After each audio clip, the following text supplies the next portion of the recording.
Hello, my name is Abdul Alim Al Tarsha from the Computer Engineering Department in Bilkent University. Today I will be presenting my experiment, which is about comparing the time to discharge of two circuits, a parallel and a series circuit. Each of them are exactly the same. The only difference is that one of them, the resistors are connected in series and then having a capacitor, and the second one, the resistors are connected in parallel and following the capacitors in series. The idea is to check that how long does it take after charging the capacitors to discharge to a certain level and comparing both of them to the expected total resistance with different equations that are expected theoretically. Here we can see the equations used in this experiment. The first one is the total resistance in series circuit, which is the sum of all the resistances in the circuit, and the second one is the total resistance in a parallel circuit, which the reciprocal of this resistance is equal to the reciprocal of each one of the resistances in the series, and summing them together. The third one we can see tau, which is the time constant equal to the resistance multiplied by the capacitance, referred to by R and C. And last, we can see that the resistance, which is a derivation of the above formula, resistance is equal to the time divided by the capacitance, all of it multiplied by ln of tau. This derivation is taken by the expectation that we are using in this experiment, which is that the initial initial resistance will be 20 volts and the final resistance will be 10 volts.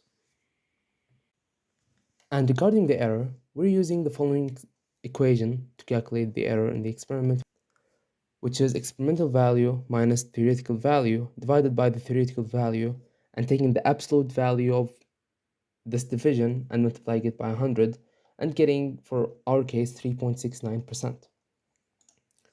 Here we can see the list of trials that I did, 6 for each circuit, the results that I got, and the theoretical result that were supposed to be gotten from such an experiment. This discrepancy between the experimental and theoretical results are explained by the error which were measured using the formula.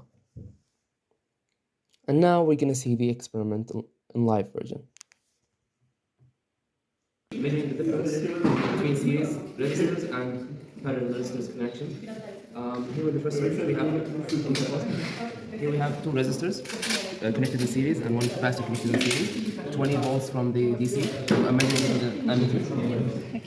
The second one, I have those two resistors connected in parallel and one capacitor in series. 20 volts, similar voltage from both DCs, and also one ammeter. The experiment is going to be as follows. This is the ammeter here. I'm going to start with the series. It's going to start charging.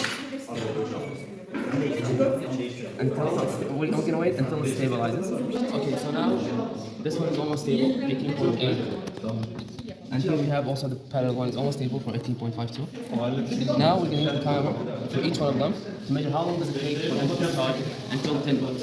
And we're going to compare for the series, the way it's connected, the total resistance is going to be R1 plus R2. While for the parallel, it's going to be 1 over total resistance equal to 1 over R1 plus 1 over R2. So there's going to be a difference in the time. We're going to start by turning this one off and watching this one decrease with time.